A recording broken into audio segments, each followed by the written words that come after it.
Question number 1 है the law of multiple proportions was proposed by. तो इसका correct answer होगा डेल्टन। डेल्टन ने law of multiple proportions propose किया था। अब हम बात करते हैं इसके स्टेटमेंट की।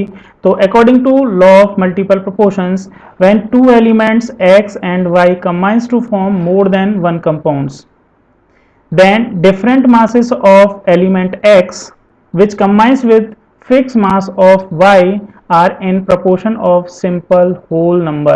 सिंपल होल नंबर में होंगे। जैसे फॉर एग्जांपल एक एग्जांपल से आप समझ लीजिए, जैसे टू एलिमेंट्स हैं कार्बन और ऑक्सीजन, ये आपस में कंबाइन होके टू कंपाउंड्स फॉर्म करते हैं, carbon monoxide and carbon dioxide.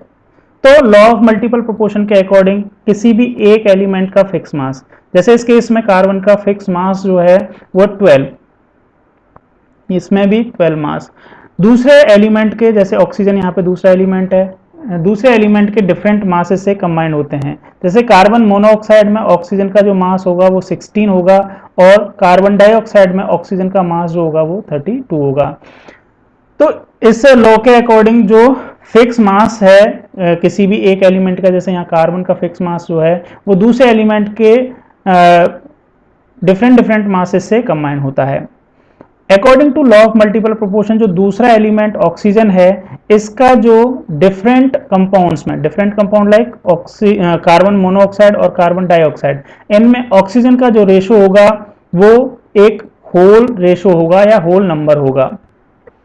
इस केस में 16:32 है। 16 कार्बन मोनोऑक्साइड में है ऑक्सीजन का मास और 32 कार्बन डाइऑक्साइड में है। तो यहाँ पे सिंपल होल रेशो इनका मास का होगा। तो ये है हमारा लॉ ऑफ मल्टीपल प्रोपोर्शंस।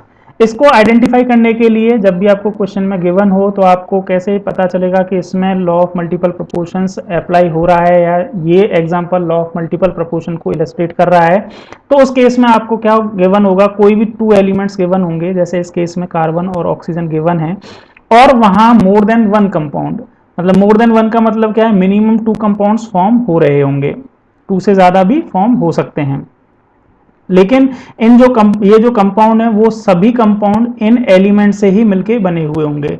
जैसे यहाँ दो कंपाउंड है, कार्बन मोनोऑक्साइड और कार्बन डाइऑक्साइड, इन दोनों ही कंपाउंड्स में कार्बन और ऑक्सीजन ही है। एक और एग्जांपल आप देख सकते हैं, जैसे नाइट्रोजन और ऑक्सीजन आपस में कंबाइन होके 5 ऑक्साइड्स फॉर्म करते हैं। जैसे कार्बन का नाइट्रोजन और ऑक्सीजन NO फॉर्म करते हैं, N2O फॉर्म करते हैं,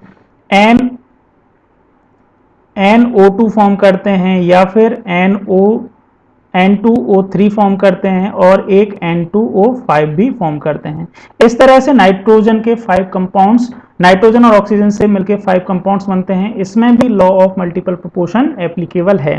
क्यों है? क्योंकि यहाँ पे 2 एलिमेंट्स हैं, नाइट्रोजन और ऑक्सीजन, और यहाँ सभी कंपाउंड्स में मोर देन वन कंपाउंड है। मोर देन वन कंपाउंड मतलब यहाँ पे 5 कंपाउंड्स हैं और पांचों के पांचों कंपाउंड्स में नाइट्रोजन और ऑक्सीजन ही है। यहां जब हम लॉ ऑफ मल्टीपल प्रोपोर्शंस की बात करेंगे तो किसी भी एक एलिमेंट का मास फिक्स कर देंगे और दूसरे एलिमेंट का मास जो होगा वो डिफरेंट होगा, लेकिन एक सिंपल होल नंबर में होगा।